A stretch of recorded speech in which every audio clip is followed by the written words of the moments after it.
एतराज इस बात पे हो रहा है कि जहाज तो चले ले लिया आपने, लेकिन इतना कीमती, इतना बेशकीमत। अगर तुम्हारा बस चले ना तो तुम तो मुझे CD-70 जहाज पे ले आओ। मैडम मैं तुहानू पहले ही किया सी इन्हें साड़ फूकण वास्ते बुलाया सन। अनीसे जो तुम्हारा ग्लूटाथियोन है ये मैंने घोल के भी पिया था। अच्छा रंग तो चिट्टा नहीं हुआ लेकिन मेरी काली खांसी ठीक हो गई। वो अंदर जाके कंफ्यूज हो गया था ना कि मैं क्या क्या करूं, तो उसने यही कर दिया। और वैसे भी जो आपने घोल के पिया होगा ना वो तवीज होगा। बिस्मिल्लाहिर्रहमानिर्रहीम। अस्सलाम वालेकुम ख़ातिन हज़रात, मैं हूँ आपका जुनैद सलीम और आप देख रहे हैं देशबुक जुनैद के साथ। शो को आगे बढ़ाने में मेरा साथ देने के लिए बिल्कुल एक अनोखे रूप में मेरे साथ मौजूद हैं मास्टर मिमिक्री आर्टिस्ट लाला वहीद खान। नाज़रीन, ब्यूटी इंडस्ट्री में नित नई क्रीमें, नए सीरम्स और नए दावे आए रोज़ सामने आते रहते हैं, लेकिन सवाल ये है कि उनमें से कौन सी प्रोडक्ट्स और प्रोसीजर्स वाक़अतन मौसर और फ़ायदेमंद हैं, कौन से नुकसानदेह हैं। इस आम मामले पर रहनुमाई फराहम करने के लिए आज हमारे साथ मौजूद हैं स्किन केयर की मारूफ माहिर डॉक्टर अनीज़ा रमज़ान। लेकिन नाजरीन, पहले आपको लिए चलते हैं वज़ीर आला पंजाब मोहतरमा मरियम नवाज शरीफ साहिबा की तरफ।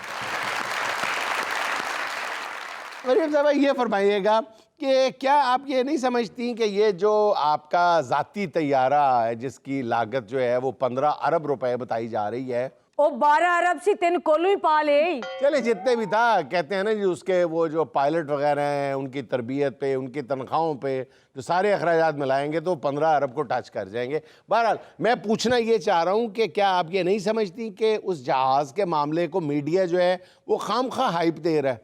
देखो जुनैद सलीम, हाइप नहीं दी, बहुत ज्यादा हाइप दे दी है।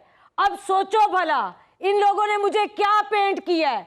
मेरा ताल्लुक एक खाते पीते खानदान से है और ये जो तनकीद करने वाले हैं ना, पता नहीं वो ये बात क्यों नहीं समझते कि ये जो पैसे मैंने जहाज पे खर्च किए हैं ना, ये मैंने अपनी जात के लिए नहीं किए बल्कि इस अवाम की फलाहो बहबूद के लिए किए हैं। तुम अपनी तंजिया हाँ कर लो, बाकी बात में कर लूंगी। नहीं मैं काकियां मैनू समझ नहीं आनी तेरी हाँ दी हाँ।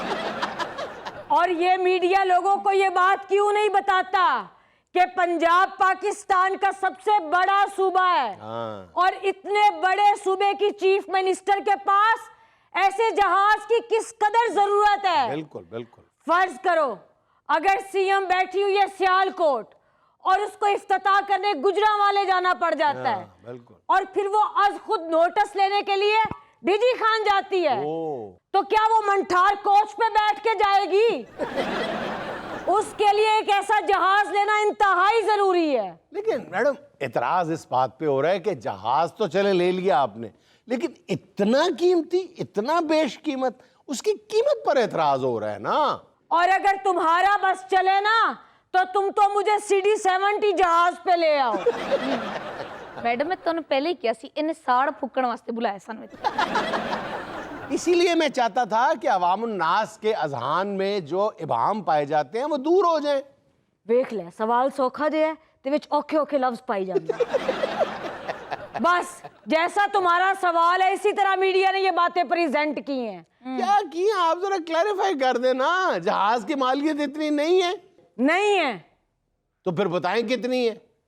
मेरा ख्याल है अब इनको डिटेल में बताना ही पड़ेगा। जहाज बेशकीमत नहीं था, वो तो मैडम उसमें बैठी है तो उसकी वैल्यू बढ़ी है। तो फिर वजीर आजम शहबाज शरीफ साहब से कहें कि वो चुबुर्जी वाले जहाज को शर्फ बारियाबी बख्शे, उसकी वैल्यू भी बढ़ जाएगी। तौबा तौबा, इस तो सड़ियां गल्ला तो मैं अपनी सस दियां भी नहीं सुनी। मैडम आप परेशान हो, मैं जाते ही काला टीका लगाऊंगी जहाज को। अब ये जहाज की कीमत का किस्सा भी सुन लो। हाँ, असल बात। कोई बोलता है 12 अरब, कोई बोलता है 14 अरब, कोई बोलता है 16 अरब। जहाज ना हो गया, मंडी में अराइयों के प्याजों की बोली लगी हुई है। भला बताओ जहाज का नाम क्या है? जहाज का नाम है गल्फ स्ट्रीम G500। बड़ी गल है, जहाज का पूरा ना ही याद कर लिया, वरना एहो जे बंदे थल्ले खड़े होके कह रहे होंगे ने वो मामू का जहाज, वो मामू का जहाज। भाई मामा तेरा हेक के उत्ते उड़न देने 7 जहाज। पता नहीं केड़े जहाज है तेरा मामा है। मैडम इसका मामू कौन सा जहाज में सफर कर रहा होना है, वो भी जहाज में फक्की बेच रहा होगा। और सितम जरीफी की इंतहा देखो, मामू फक्की बेच रहा है और भांजे से हमारी कोई बात ही नहीं हजम हो रही। और जब काबीना में गल्फ स्ट्रीम G500 लेने की बात हुई ना, तो मैंने एक बात वाजे कर दी थी। क्या? कि देखो इस जहाज पे मेरी आवाम का पैसा ज्यादा खर्च नहीं होना चाहिए। ये बात एहो जे फकीर नु पूछो ना भाई तेरा बांदर किथे गया है, तो कहते जी मेरा बांदर काम ते गया है। भाई तेरा बांदर पार्ट टाइम वेल्डिंग कर दे। मैडम एहो जे फकीर नु अयूबी च बोलो ना, ले अमलोक खा ले, कहंदे बाजी मैं नहीं खा सकते, मैं नवे डंड लवाए ने। ये देखिए आप पर्सनल हो रही है। मैं तो सीधे सीधा वो सवाल आपसे पूछ रहा हूं जो कौम जानना चाहती है। वो बता दें आप कि इसमें असराफ से काम लिया गया है, हमारा सूबा इसका मुतहम्मिल नहीं हो सकता। बता दें, अगर हो सकता है तो बता दें। वो ही बताने लगी थी और तुमने जुगतों में डाल दिया। अच्छा मैंने डाल दिया, चले। अच्छा तो मैं बता रही थी गल्फ स्ट्रीम G500 लेने की बात। हाँ। तब मेरे दिमाग में ये ख्याल आया कि जाती उमरा के कबाड़ खाना में हसन और हुसैन की 200 सीसी मोटरसाइकिल्स खड़ी हैं। वो कबाड़ खाने में खड़ी पुरानी खटारा। जी हाँ। अच्छा। उनकी साफ सफाई करो। हाँ। उनके इंजन्स निकालो। अच्छा। और उनको इकट्ठा किया तो हो गया कितना, 400 सीसी। हाँ। अब उसमें 100 सीसी कम था। फिर जहाज कितना चाहिए था? 500 आपको चाहिए। G500। हाँ, और वो बन गए 400 सीसी दोनों इंजन मिला के। हाँ, यहां देती है फिर मरियम नवाज कुर्बानी। और मैंने कहा इस मुल्क को कौम की खिदमत के लिए मेरी जाती नई BMW में से 100 सीसी निकाल लो। और इस तरह हमने गल्फ स्ट्रीम G के 500 सीसी पूरे किए। और ये बैठ के यहाँ पे किससे बयान कर रहा है। बड़ी बात हो गई जी, बड़ी बात हो गई बात बड़ी। मैडम वाकई अगर आप ये पहले बता देती ना तो ये तूफान ही ना उठता। अब तो साबित हो गया कि ये चाय की प्याली में तूफान था सिर्फ। लेकिन मैडम साथ लोग ये भी कहते हैं कि जो उसमें लग्जरी सीट्स हैं, ऐसी फैसिलिटीज हैं कि जिसका तसव्वुर सिर्फ बादशाह कर सकते हैं। ये क्या बात है फिर, वो कहाँ लग गई? अच्छे खासे सियाने बयाने जर्नलिस्टो, भाई वो जितनी भी तस्वीरें थी ना वो AI जनरेटेड थी। अब जरा जहाज की अंदरूनी हालत सुन लो। इंजन बन गया हसन हुसैन की मोटरसाइकिलों को इकट्ठा करके। हाँ। और जहाज की बॉडी वो हमने बिलालगंज से मंगवाई थी। ये तो बहुत बड़ा इंकशाफ आप हमारे प्रोग्राम में करके जा रही हैं। बिलालगंज से बॉडी ली है। और सुनो, वो सीटें कहते हैं बहुत महंगी सीटें लगी हुई हैं और पूरा साइश है अंदर से सारा, वो क्या मामला है? वो सीटों की भी सुन लो, ये तुम्हारी हसरत ना रह जाए कि पूरा किस्सा नहीं करके गए थे। सीटों की जगह तो जहाज के अंदर मूड़े पड़े हुए हैं। अच्छा, मूड़े रखे हैं। जब हम जहाज के अंदर बैठते हैं ना जुनैद सलीम, तो क्या हालत होती है। थोड़ा सा जहाज जब ऐसे ऐसे होता है ना, तो अज़मा कस के मेरा हाथ पकड़ लेती है और कहती है या अल्लाह खैर करी, या अल्लाह खैर करी। और ये जो तुम बार बार फैसिलिटीज की बात करते हो ना, कौन सी सहूलतें हैं उसमें? ठंडे पानी के लिए उसकी जहाज के कोने में एक मिट्टी का घड़ा रखा हुआ है जिसके ऊपर चपनी पड़ी हुई है। अच्छा। और वो जो घड़े के ऊपर चपनी पड़ी है ना, उसके लिए भी मेरी कुर्बानी सुन लो। क्या? वो चपनी मैंने अपनी जेब से जाती उम्रा की खमियार से खरीदी है। अच्छा। मैंने तो मैडम से कहा था इस चपनी की बजाय किसी बाबे की घुटने की चपनी निकाल के डाल देते हैं। वो तो मैंने मना कर दिया कि बाबे की चपनी की वजह से दौराने सफर चू चू की आवाज आती रहेगी और फिर रोजाना आयोडेक्स की मालिश भी करनी पड़ेगी। और यहाँ पे ये बात मैं अपनी आवाम को बताती चलूं कि ये जो जहाज का किस्सा छोड़ के बैठा था ना, और ये सारी स्टोरी क्यों चला रहा है? क्यों? बताते क्यों नहीं हो? क्या? वो जो 10,000 का पंजाब हुकूमत से राशन का लिया है और तुम्हारे मुंह की लालियां बता रही हैं कि महीने का राशन 10 दिन में खत्म कर दिया है। भाई देखो, खाया तो नजर भी तो आ रहा है ना। मैडम वो खाया ही क्या जो नजर ना आए। ए अपने बारे च कह रही है, एदे बारे च कह रही है। अच्छा जुनैद सलीम, मैं चलते चलते एक बात की वजाहत करती चलूं। ये बातें तो मैं तुम्हें जलाने के लिए कर रही थी। असल बात ये है कि जहाज की हर परवाज अवाम की फलाह बहबूद के लिए होगी। मैं कभी भी इस जहाज पर गैर जरूरी सफर नहीं करूंगी। नाज़रीन, यहाँ मुझे लेना एक छोटा सा वक्फा, हमारे साथ रहिए।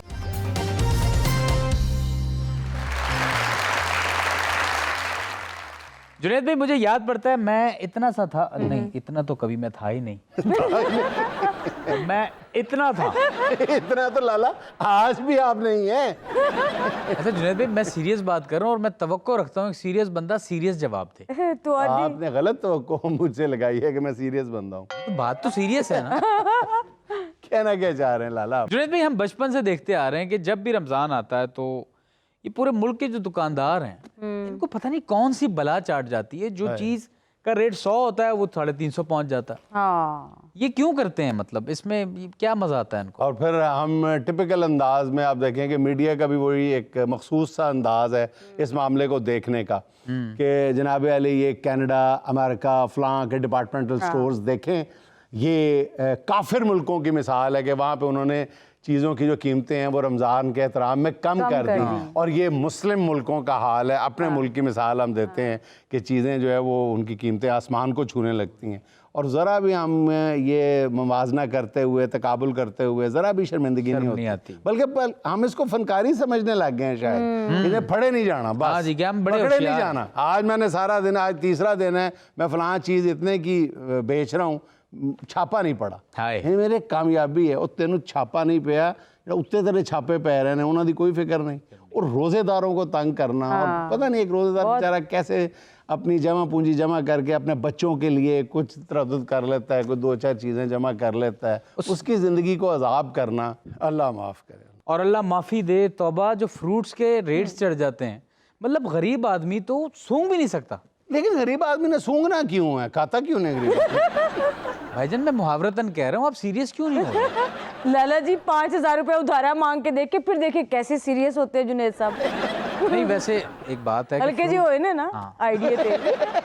नहीं मैं बताता हूँ सुहाना आपको कि कितने सीरियस हैं ये। मैंने इनको कहा कि फ्रूट चाट ले आए, मैं क्योंकि डायरेक्ट आता हूँ यहाँ पे। अच्छा 2 दिन लाए हैं ये, लेकिन चना चाट लेके आए।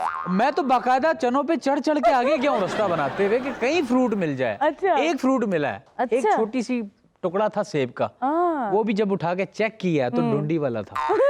मतलब वो सेब लग रहा था, पहले सेब होगा। ऐसे ही वैसे हर साल इसी गिराम फरोशी की मर्सियाँ खानी करते करते अब तो हमारी शर्म ही जवाब दे गई है। एहसास ख़त्म हो गया। और अच्छा ये देखें, मैं ज़ाती तौर पर ये समझता हूँ कि हमें ना इसको गुनाह और सवाब से हट के देखना चाहिए। अब मुझे चेज़ा नजर आ रहा है आपके चेहरे पे। नहीं, मैं संजीदगी से बता रहा हूँ।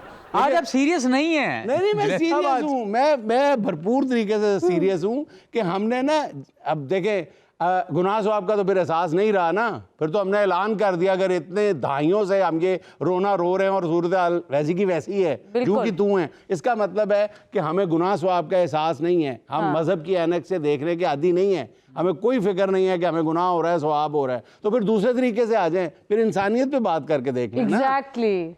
अब एक कैनेडियन जो बेच रहा है, उसने सेल लगाई हुई है, एक अमेरिकन डिपार्टमेंटल स्टोर का मालिक है, लंदन में है, पूरी दुनिया में है, हर जगह पे। कहीं आपके दोस्त पाकिस्तानी अजीज रिश्तेदार सारे हैं, किसी से पूछिए, हर डिपार्टमेंटल स्टोर में लाजमन रमजान कॉर्नर के नाम पे अलग लगाए जाते हैं। बिल्कुल। जरा भी अगर हमें शर्म महसूस नहीं होती तो इसका मतलब है कि हमारे अंदर से वो गुनाह और सवाब वाला मादा खत्म हो चुका है। तो अगर वो खत्म हो चुका है तो फिर इंसानियत को ले आओ सामने, उसको ही ले आओ। हालांकि इंसानियत को जिंदा करके देख लो। वैसे मुझे तो सिर्फ आलू की कीमत बढ़ने की खुशी है, वरना तो उसका काश्तकार बेचारा रुल गया था। सर आपका तो शहर है, गढ़ है आलू का, देखा है आपने किस तरह किसानों ने खड़ी फसलों पे हल चला दिए हैं। बहुत अफसोसनाक सूरत हाल थी। सर मैंने आपसे एक बात पूछनी थी, अगर आलू इतना सस्ता था तो ये फ्रेंच फ्राइज क्यों नहीं सस्ती हुई? इसलिए वो फ्रांस में बनते हैं।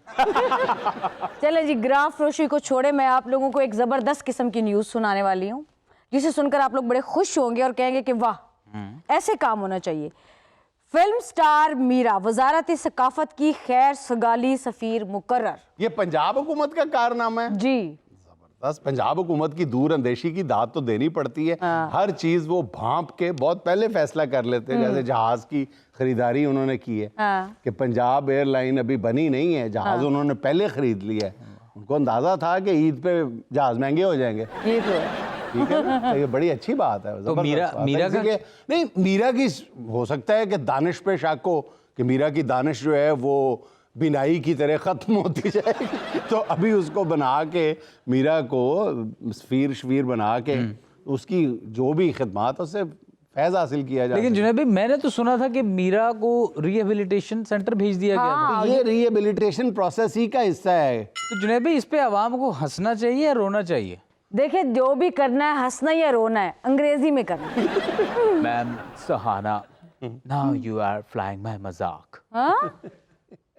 आप मेरा मजाक उड़ा रही हैं। Yes, of course. He is eyesight styling my talent as well. Eyesight styling क्या मतलब? Eyesight नजर, स्टाइलिंग अंदाज की बने हैं नजरअंदाज। जुनैद, बेशक पंजाब हुकूमत ने मुझे बहुत लेट जिम्मेदारी दी है, लेकिन कोई बात नहीं, लेट कम वेलकम। ये क्या मतलब? अब ये ना पूछने बैठ जाना कि लेट कम वेलकम का क्या मतलब है। देर आए दुरुस्त आए।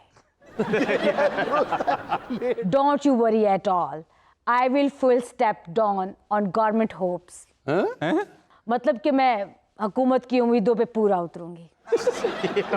अभी कट ना करना, एक बहुत इंपॉर्टेंट पॉइंट रह गया है। फरमाइए। Of course. ले जी आज की वीडियो देखें, किसी ने कैप्शन लगाई है चाचे की कमेटी निकली है, मुलाहिजा फरमाएं। वाह। चाय और बोतल। बोतल अच्छा पी चाय रहा है। और बॉटल इकट्ठी पी रहे हैं। वैसे मेरा ख्याल है कि इसकी चाचे की कमेटी नहीं निकली। काफी बरसों के बाद इसकी बीवी मेके गई है। खुशी में उसको समझ नहीं आ रहा कि चाय पिए या बोतल पिए।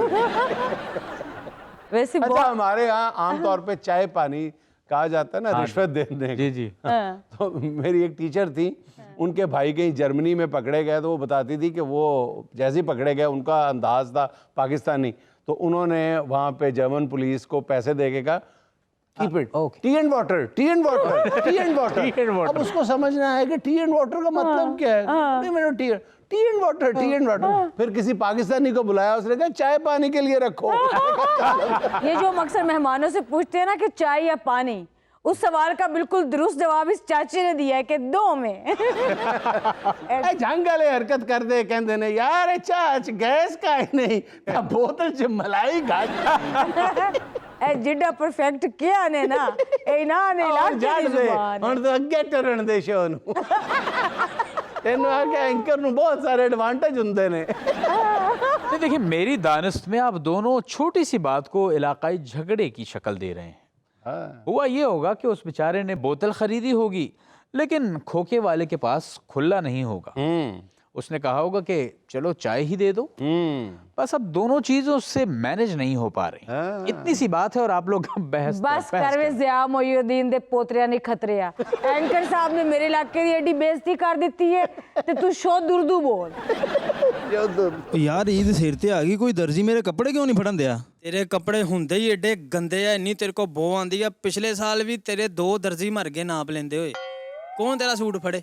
जान दे ਇਹ ਵੀ ਭਾਈ ਹੁਣ ਨਾ ਕੰਡਕਟਰ ਸੀ ਤੇ ਡਾਕਟਰ ਬਣ ਗਏ ਤੇ ਸਾਰੇ ਪੈਸੇ ਇੱਥੇ ਉਂਗਲਾਂ 'ਚ ਲਾਏ ਹੋਏ। ਇਹ ਵੀ ਭਾਈ ਨਾ ਪਿਸਤੌਲ ਲੈ ਕੇ ਗੱਡਰ ਦੇ ਕੋਲ ਖੜਾ। ਮੈਂ ਕਿਹਾ ਕੀ ਹੋਇਆ? ਕਹਿੰਦਾ ਡੱਡੂ ਗਾਲ ਕੱਢ ਕੇ ਭੱਜਿਆ। ਬੁਲਟ ਪ੍ਰੂਫ ਗੱਡੀ ਲੈ ਲਈ ਤੇ ਸਾਰੀ ਦਿਹਾੜੀ ਸ਼ੀਸ਼ੇ ਥੱਲੇ ਕਰਕੇ ਫਿਰਦਾ ਰਿਹਾ। ਇਹਨੇ ਵੀ ਬੁਲਟ ਪ੍ਰੂਫ ਕਾਰ ਲੈ ਲਈ 15 ਕਰੋੜ ਰੁਪਏ ਦੀ ਤੇ ਇਹਦੇ ਰਿਸ਼ਤੇਦਾਰਾਂ ਨੇ ਇਹਨੂੰ ਕਾਲੇ ਇਲਮ ਨਾਲ ਮਾਰਤਾ। ਚਿੜੀਆ ਘਰ ਗਿਆ ਵਾ ਤੇ ਵੱਡੇ ਜਾਨਵਰ ਦੇ ਪਿੰਜਰੇ ਦੇ ਲਾਗੇ ਜਾ ਕਹਿ ਰਿਹਾ ਅੱਬਾ ਜੀ ਤੁਹਾਡਾ ਪੁੱਤਰ ਪਾਸ ਹੋ ਗਿਆ ਜੀ। ਡਾਕਟਰ ਨੇ ਇਹਦੇ ਅੱਬੂ ਨੂੰ ਕਿਹਾ ਕਿ ਤੁਹਾਡੇ ਨਾ ਗੁਰਦੇ ਫੇਲ ਹੋ ਗਏ। ਕਹਿੰਦਾ ਕੋਈ ਗੱਲ ਨਹੀਂ, ਮੇਰੇ ਤੇ ਸਾਰੇ ਮੁੰਡੇ ਵੀ ਫੇਲ ਹੋ ਗਏ। ਇਹਨੇ ਵੀ ਭਾਈ ਵਾਲਾ ਸਾਹਿਬ ਦੇ ਵਿਆਹ ਦੀ ਮੂਵੀ ਲਈ ਤੇ ਜਿੱਥੋਂ ਬਰਾਤ ਦੀ ਐਂਟਰੀ ਹੋ ਰਹੀ ਹੈ ਨਾ ਤੇ ਉੱਥੇ ਦੀ ਨਾਨੀ ਕਹਿ ਰਹੀ ਕਹਾਂ ਸੇ ਆਤੇ हैं ये लोग। ਇਹ ਵੀ ਆਪਣੇ ਅੰਮੀ ਅੱਬੂ ਦੇ ਵਿਆਹ ਦੀ ਸਾਰੀ ਮੂਵੀ ਦੇਖ ਕੇ ਤੇ ਕਹਿਣ ਦਿਆ ਵਾ ਯਾਰ ਇਹਦੇ ਨਾਲ ਤੇ ਕੋਈ ਡਰਾਉਣੀ ਫਿਲਮ ਦੇਖ ਲੈਂਦੇ ਸੀ। ਵਾਲਾ ਸਾਹਿਬ ਦੇ ਵਿਆਹ ਦੀ ਸਾਰੀ ਮੂਵੀ ਦੇਖ ਕੇ ਕਹਿ ਰਿਹਾ ਇਹਦਾ ਅੱਬੂ ਕਹਿੰਦਾ ਕਿ ਜਦੋਂ ਮੈਂ ਮਰਾਂਗਾ ਨਾ ਤੇ ਮੇਰਾ ਜਨਾਜ਼ਾ ਇੰਜ ਜਾਵੇ ਕਿ ਹਰ ਪਾਸੇ ਖੌਫ ਹੋਵੇ, ਲੋਕੀ ਰਾਹ ਦੇਣ। ਤੇ ਇਹਨੇ ਆਪਣੇ ਅੱਬੂ ਦੇ ਜਨਾਜ਼ੇ ਵਾਲੀ ਮੰਜੀ ਤੇ ਐਂਬੂਲੈਂਸ ਦੀ ਲਾਈਟ ਤੇ ਅਲਾਰਮ ਲਾਤਾ। ਇਹ ਵੀ ਭਾਈ ਹੁਣੀ ਐਂਬੂਲੈਂਸ ਦੇ ਹੂਟਰ ਤੇ ਰੋਜ਼ਾ ਖੋਲ ਕੇ ਹਸਪਤਾਲ ਦੇ ਪਰਚਾ ਕਰਾਉਣ चले गए। नाज़रीन, यहाँ मुझे लेना एक छोटा सा वक्फा, हमारे साथ रहिएगा।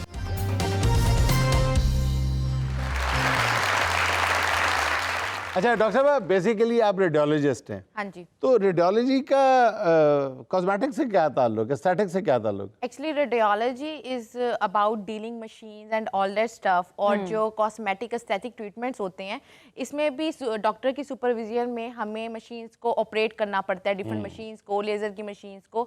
तो इस वजह से एक डॉक्टर की सुपरविजन में ये सब ट्रीटमेंट होने बहुत ज़रूरी है। अच्छा अनीसा, बाय प्रोफेशन आप डॉक्टर हैं और मॉडल भी हैं। जी, जी। आप मुझे ये बताएं कि आप ज्यादा कंफर्टेबल किस चीज में होती हैं, डॉक्टरी में या मॉडलिंग में? एक्चुअली मैंने डॉक्टरी की फील्ड में भी वो लाइन चूज की है जिसमें आप अपनी ब्यूटी को एनहांस करते हैं और मॉडल में भी वो चीज़ है। तो मैं दोनों चीज़ों में बहुत अच्छे से कंफर्टेबल होती हूँ। अच्छा डॉक्टर अनीसा, जैसे मॉडल्स रैंप पे वॉक करती हैं, गिर भी जाती हैं, तो कभी सर्जरी में आपका हाथ थुड़क तो नहीं गया?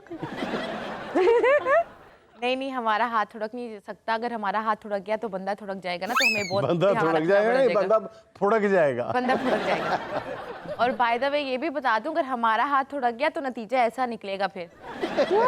Oh my God, you mean कि आपका हाथ अगर थुड़क जाए तो पेशेंट और ब्यूटीफुल हो जाता है? आप जैसे समझ लें वैसे हो जाता है। Oh my God. अच्छा वैसे रेडियोलॉजी, आप रेडियोलॉजी भी करती हैं, तो ये आपका जो रेडियो है ये कौन सी फ्रीक्वेंसी पे आता है? अच्छा अनीसा, ये बताइएगा कि ये जो गली गली क्लिनिक्स खुल गए हैं और अनक्वालिफाइड डॉक्टर्स, क्वैक्स जो हैं भरमार है, तो आप इस पे परेशान नहीं होती, परेशानी का शिकार नहीं होती कि देखो ये बिल्कुल बंदा पढ़ा लिखा भी नहीं है और इसने भी क्लिनिक खोल लिया, फलां ने भी खोल लिया, और सारे एक दूसरे को ब्लेम कर रहे होते हैं, ये क्वालिफाइड नहीं है, ये एंटाइटल नहीं है ये करने का, कर सभी रहे हैं। तो आखिर इसकी लाइंस कौन ड्रॉ करेगा कि एस्थेटिक जो प्रोसीजर्स हैं कौन कर सकता है?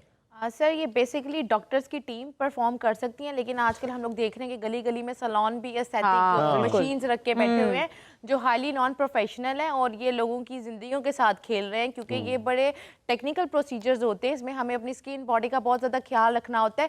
थोड़ी सी कोताही हमारे पेशेंट को जला सकती है, काफ़ी नुकसान दे सकती है।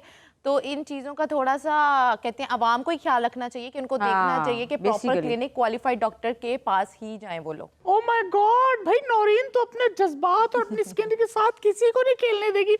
Over my dead body man, ना ना ना भाई तौबा। मैंने जमाल को दिल दिया, देख के दिया, ऐसे नहीं दे दिया। आपको पता है डॉक्टर साहिबा क्या देखा है आपने जमाल में? 3 टेक्सटाइल मिल्स।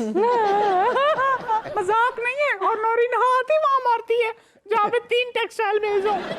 आपने तो 3 टेक्सटाइल मिल देख के प्यार किया, हमने तो सुना था कि मोहब्बत अंधी होती है। हाँ तो जमाल की मोहब्बत अंधी है। मोहब्बत तुम्हार गोला, मैनू तो लगता है जमाल आप भी अन्ना ही है। डॉक्टर साहब आपको पता है जमाल मुझसे 5 साल छोटे हैं। मैंने उनको अपना ना फॉर्म 47 वाला शनाख्ती कार्ड दिखाया था और उस पर मैंने 0 के बजाय 9 लिख दिया। वैसे मैं जमाल से ना 5 साल छोटा होना चाहती हूँ। अच्छा ऐसे होंगी? आप फिक्र ना करें, मुझे तो लगता है आपकी रह ही 10 साल की। आप डॉक्टर हैं कि मखौली हैं? अच्छा डॉक्टर साहब ये बताएं कि आपके ख्याल में आजकल जो एस्थेटिक प्रोसीजर्स हो रहे हैं उसमें सबसे ख़तरनाक कौन सा है जिसके बारे में आप पूरे यकीन के साथ ये कह सकती हैं कि ये कभी भी किसी क्वैक से नहीं करवाना चाहिए, हमेशा क्वालिफाइड डॉक्टर से करवाना चाहिए? मेरे ख्याल में सबसे ज़्यादा जो हम लोग इंजेक्शंस लगाते हैं, फैट डिसॉल्विंग इंजेक्शंस और whitening injections, without doctor consultation ये आपको किसी के थ्रू ये प्रोसीजर नहीं करवाना चाहिए। अगर आपको डॉक्टर रिकमेंड कर रहे हैं तो प्रॉपर चैनल के थ्रू आपको डॉक्टर की सुपरविजन में ही ये ट्रीटमेंट्स करवाने चाहिए। खासतौर पे जो इंजेक्शंस के ट्रीटमेंट्स होते हैं, जो ड्रिप्स के ट्रीटमेंट्स होते हैं, तो आपको प्रॉपर डॉक्टर से ही करवाने चाहिए। अच्छा डॉक्टर, ये जो एंटी एजिंग का क्रेज़ है, एंटी एजिंग इंजेक्शन, सीरम, ये वो टैबलेट्स हैं, पता नहीं क्या क्या, इनकी तरफ कब जाना चाहिए? चलें अगर आप अलाउ करें कि ठीक है, चलें एक बंदे का बुनियादी हक है कि वो जवान दिखाई देना चाहता है। अभी बता, मैं अभी चली जाती हूँ, अभी बोलें। अभी जाते चले? हम एज लिमिट्स की बात पूछ रहे हैं। अच्छा, किस एज में आप अलाउ करती हैं आई थिंक ये सबकी अपनी पर्सनल चॉइस होती है कि किसको कौन सा ट्रीटमेंट कब चाहिए, लेकिन मिड 30s या मिड 40s में आप ये ट्रीटमेंट करवा सकते हैं। और ये ट्रीटमेंट्स अच्छे होते हैं। अगर किसी को बहुत ब्यूटी इन्हांस करने का शौक है तो ख़वातीन के लिए ये ट्रीटमेंट्स बने हैं और उनको ज़रूर करवाने चाहिए, लेकिन बस थोड़ा एज का ख्याल रखना चाहिए कि आफ्टर 30s या मिड 40s में उनको ये ट्रीटमेंट शुरू करवाने चाहिए। लेकिन उससे पहले उनको आई थिंक ज़रूरत नहीं पड़ती है। जब तक आप 30 के होते हो तब तक आपको ज़रूरत नहीं पड़ती, लेकिन उसके बाद अगर आप करवाना चाहती हैं तो ये ट्रीटमेंट बहुत ज़्यादा सेफ होते हैं, आप करवा सकते हैं। अच्छा डॉक्टर साहब, ये जो ग्लूटाथियोन है जिसके बारे में मशहूर है, जिस रंग चिट्टा कर देता है, लोग खा भी रहे हैं, ड्रिप्स भी लगवा रहे हैं, इंजेक्शंस भी लगवा रहे हैं, हांडी में भी डाल लेते हैं। हाँ चस भी रहे हैं। आप हमें ये बताएं कि ये किस सूरत में ज्यादा इफेक्टिव है? अच्छा, जो ग्लूटाथियोन बेसिकली एंटीऑक्सीडेंट्स होते हैं, ये हमारी बॉडी में ऑलरेडी मौजूद होते हैं। अच्छा। ये सबसे अच्छा वर्क करते हैं आईवी ड्रिप्स के थ्रू, इंजेक्शंस के थ्रू। और जो हम ऑरल मेडिसिन लेते हैं ये भी इफेक्टिव होती हैं, लेकिन ये थोड़ा स्लो प्रोसीजर होता है। और जो हम आईवी ड्रिप्स में हम बॉडी को डायरेक्ट दे रहे हैं उसमें इनके रिजल्ट ज़्यादा अच्छे होते हैं।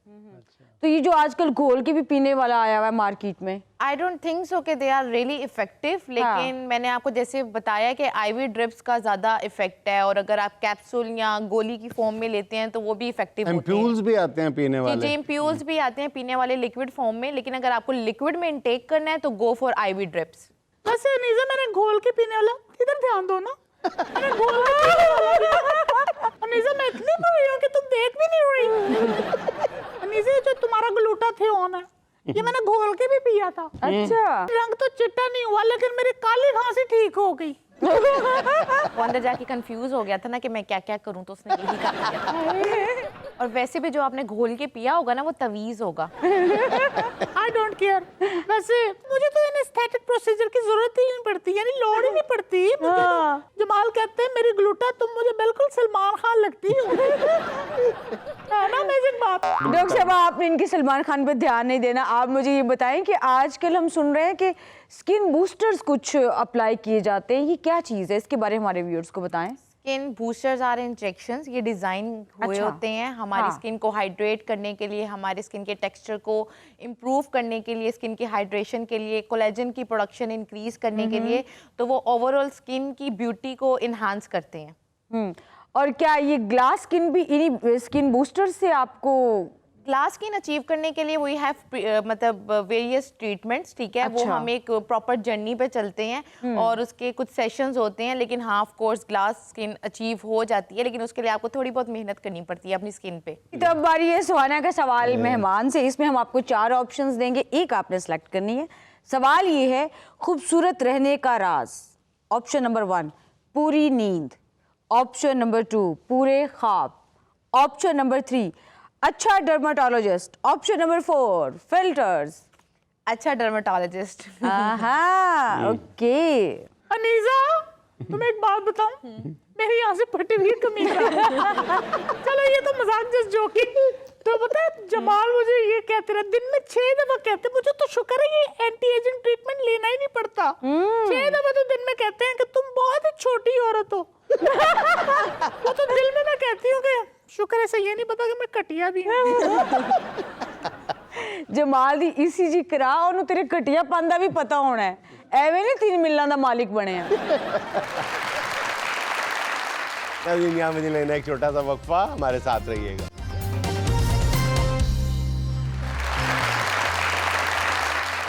नाज़रीन, कहते हैं शादी वक्त पर ही हो जाए तो अच्छा है, अदरवाइज कुछ ऐसी सूरत हाल का सामना करना पड़ता है। शर्जीलुर रहमान शजर, नाम तो सुना होगा। आप हमारे घर क्या लेने आए हैं?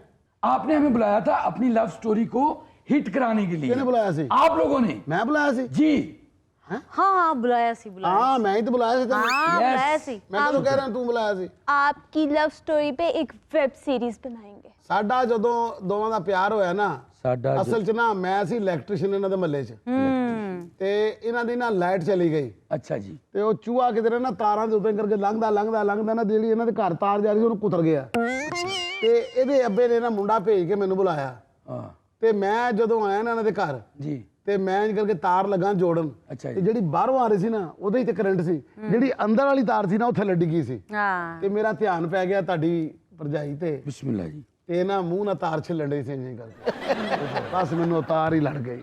ਉਹ ਤਾਰ ਨੇ ਮੇਰੇ ਦਿਲ ਦੇ ਤਾਰ ਖੜਕਾਤੇ। ਵਾਹ। ਉਸ ਤੋਂ ਬਾਅਦ ਮੈਂ ਅਗਲੇ ਦਿਨ ਗਿਆ, ਅਸੀਂ ਦੋਵਾਂ ਨੇ ਬੈਠ ਕੇ, ਇਹਦੇ ਅੱਬੇ ਦੇ ਨਾ ਸੱਟ ਲੱਗ ਗਈ। ਅੱਛਾ ਇਹ ਗੋਡੇ ਤੇ ਨਾ ਇੰਜ ਕਰਕੇ ਤੋਂ ਫਟ ਗਿਆ ਤੇ ਨਾਲ ਲਹੂ ਲੱਗ ਗਿਆ ਥੋੜਾ ਜਿਹਾ। ਅੱਛਾ ਮੈਂ ਤੇ ਇਹਨੇ ਦੋਵਾਂ ਨੇ ਬੈਠ ਕੇ ਨਾ ਉਹ ਲਹੂ ਲਾਇਆ ਉਤੋਂ, ਅੱਛਾ ਰੰਗ ਨਹੀਂ ਸੀ ਲੈਂਦਾ ਪਿਆ। ਵਾਹ ਵਾਹ। ਉਸ ਤੋਂ ਬਾਅਦ ਫਿਰ ਇਹਨੇ ਮੇਰੇ ਸਾਹਮਣੇ ਜਦੋਂ ਗੋਡਾ ਰਫੂ ਕੀਤਾ ਨਾ ਤੇ ਪਤਾ ਨਹੀਂ ਲੱਗਣ ਦਿੱਤਾ। ਇਹਦਾ ਅੱਬਾ ਤੇ ਰੋਣ ਲੱਗ ਪਿਆ, ਮੇਰੀ ਧੀ ਬੜੀ ਸੁਗੜ ਹੈ। ਤੇ ਮੈਂ ਕਿਹਾ ਮੇਰਾ ਤੇ ਇਹਦੇ ਨਾਲ ਹੀ ਹੋਣਾ ਚਾਹੀਦਾ। ਵਾਹ ਵਾਹ। ਬਸ ਫਿਰ ਇੱਕ ਦਿਨ ਅਸੀਂ ਗਲੀ 'ਚ ਟੁਰੇ ਜਾ ਰਹੇ ਸੀ, ਇਹਨੇ ਬੁਰਖਾ ਪਾਇਆ ਸੀ ਤੇ ਮੈਂ ਆਪਣਾ ਸ਼ੇਰਵਾਨੀ ਪਾਈ ਸੀ। ਮੈਂ ਸਿਰ ਤੇ ਰੱਖੀ ਸੀ ਟੋਪੀ, ਉਹ ਜਿਹੜੀ ਕਰਾਕੁੱਲੀ ਜਿਹੀ ਨਹੀਂ ਹੁੰਦੀ, ਹਾਂਜੀ ਉਹ ਪਾਈ ਸੀ। ਤੇ ਸਾਈਕਲ ਨਾ ਇਹਦੇ 'ਚ ਹਲਕਾ ਜਿਹਾ ਵੱਜਿਆ, ਨਹੀਂ ਇਹਦੀਆਂ ਕਿਤਾਬਾਂ ਡਿੱਗ ਪਈਆਂ। ਹਾਏ ਮੈਂ ਇਹਨੂੰ ਕਿਤਾਬਾਂ ਚੁੱਕ ਕੇ ਫੜਾਈਆਂ ਓਹ ਤੇ ਉੱਥੇ ਅਸੀਂ ਗਾਣਾ ਗਾਇਆ, ਬਚਪਨ ਕੀ मोहब्बत को दिल से ना जुदा करना, जब याद मेरी आए।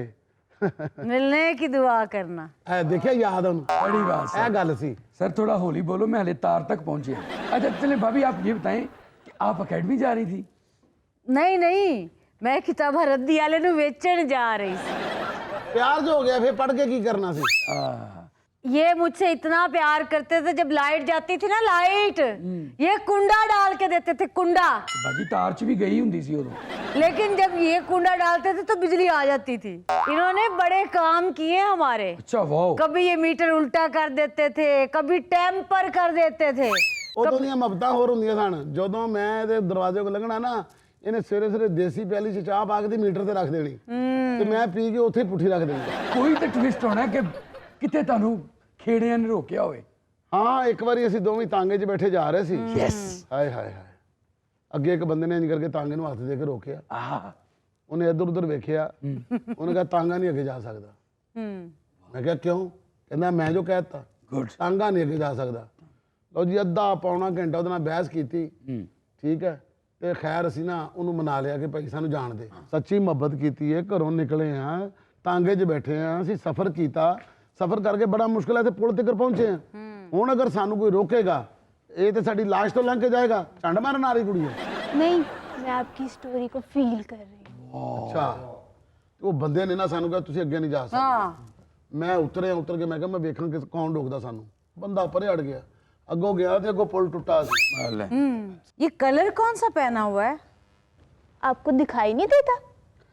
इनका रास्ता देख देख के नजर ही कमजोर हो गई। ਹੁਣ ਤੇ ਉਹ ਰਸਤੇ ਹੀ ਨਹੀਂ ਰਹੇ। हाँ राज पुल जे टुट गए ने जी। नहीं तो 20 साल तक आप क्या करती रही हैं घर में? नहीं तो 20 साल तक आप क्या करती रही हैं घर में? लड़कियों के तो रिश्ते आते हैं ना, आपके नहीं आए? और नहीं, मेरा रिश्ता आया ही कोई नहीं जी। आंदा तो मैं कर ना लेंदी। नाइस। लेकिन इसमें लव स्टोरी कहाँ है? ਇਹ ਲਵ ਸਟੋਰੀ ਹੈ ਨਾ ਕਿ ਉਹਨੂੰ ਰਿਸ਼ਤਾ ਕੋਈ ਨਹੀਂ ਆਇਆ ਤੇ ਮੈਂ ਇੰਤਜ਼ਾਰ ਕਰਦਾ ਰਿਹਾ ਤੇ ਵਿਆਹ ਹੋ ਗਿਆ। 20 ਸਾਲਾਂ ਬਾਅਦ ਵਿਆਹ ਹੋਣਾ ਕੋਈ ਛੋਟੀ ਗੱਲ ਹੈ? ਮੈਨੂੰ ਲੈਂਦਾ ਕੋਈ ਨਹੀਂ ਸੀ ਤੇ ਇਹਨਾਂ ਨੂੰ ਦੇਂਦਾ ਕੋਈ ਨਹੀਂ ਸੀ। ਹਾਂ, ਫਿਰ ਅੱਜ ਤੇ ਲਵ ਸਟੋਰੀ ਬਣ ਗਈ, ਲਵ ਸਟੋਰੀ। ਆਏ ਆ ਕੁੜੀ ਮੇਰੀ ਲੱਤ ਮੁੱਕੀਆਂ ਮਾਰੀ ਜ਼ਰਾ। ਇੱਧਰ ਆ ਪੁੱਤਰ, ਇੱਧਰ ਆ। ਆਏ ਹਾਏ, ਲੱਤ ਸੌ ਗਈ ਮੇਰੀ। अलार्म लगा के नहीं सोई? ਉਤਰ ਅਲਾਰਮ ਲਾਇਆ, ਉੱਠਣ ਦਾ ਟਾਈਮ ਹੈ ਪਰ ਐਵੇਂ ਠੁੱਡਾ ਵੱਜੇਗਾ। अच्छा सर, पुल से आगे की स्टोरी बताएं कि जब आप ਪੁਲ ਦੇ ਕੇ ਜਾਣ ਹੀ ਨਹੀਂ ਦਿੱਤਾ ਉਹਨਾਂ ਨੇ। ਟਾਂਗਾ ਮੋੜਿਆ ਪਿੱਛੇ ਨੂੰ ਅਸੀਂ। ਅੱਛਾ। ਉਸ ਤੋਂ ਬਾਅਦ ਜਦੋਂ ਮਹੱਲੇ 'ਚ ਗਏ, ਸਾਰਾ ਮਹੱਲਾ ਇਕੱਠਾ ਹੋ ਗਿਆ, ओए, ਸਾਰੇ ਗੱਲਾਂ ਕਰਨ ਤੁਸੀਂ ਤੇ ਚਲੇ ਗਏ ਸੀ। अच्छा ਅਸੀਂ ਕਿ ਅੱਗੇ ਪੁਲ ਟੁੱਟਾ ਸੀ, ਸਾਰੇ ਹੱਸ ਕੇ ਜ਼ਮੀਨ ਤੇ ਡਿੱਗ ਪਏ। ਇਹ ਆਪਣੇ ਘਰ ਟੁਰ ਗਈ, ਮੈਂ ਆਪਣੇ ਘਰ ਟੁਰ ਗਿਆ। ਉਸ ਤੋਂ ਬਾਅਦ ਮੈਂ ਉੱਥੇ ਬੈਠਾ ਹੱਸਾਂ, ਆਪਣੇ ਘਰ ਬੈਠੀ ਹੱਸੇ। हस क्यों रहे ਦੇਖੋ ਗੱਲ ਸੁਣ, ਸਾਨੂੰ ਅਗਰ ਕੋਈ ਰੋਕਦਾ ਤੇ ਰੋਂਦੇ ਨਾ, ਸਾਨੂੰ ਤੇ ਰੋਕ ਹੀ ਕੋਈ ਨਹੀਂ ਸੀ ਰਿਹਾ। तो भाजी लव स्टोरी किथे? ਉੱਤਰ ਬਣਦੀ ਪਈ ਹੈ ਨਾ, 20 ਸਾਲ ਵਿਆਹ ਨਹੀਂ ਹੋਇਆ ਤਾਂ ਲਵ ਸਟੋਰੀ ਹੈ ਨਾ। सर कोई ट्विस्ट वाली स्टोरी? ਬਸ ਫਿਰ ਇੱਕ ਦਿਨ ਨਾ ਚੜਿਆ ਗੁੱਸਾ। अच्छा गुड। ਮੈਂ ਕਿਹਾ ਬਈ ਕਦੋਂ ਤੱਕ ਅਸੀਂ ਸਮਾਜ ਦੇ ਕੋਲੋਂ ਬਚਦੇ ਰਵਾਂਗੇ? ਕਦੋਂ ਤੱਕ ਸਾਨੂੰ ਨਹੀਂ ਰੋਕਣਗੇ? मुझे बड़ा शौक था कोई इनको डांगे फेरे और मैं आगे आगे कहूँ नहीं। ਰਸ਼ ਲੱਗਾ ਇੱਕ ਦਿਨ,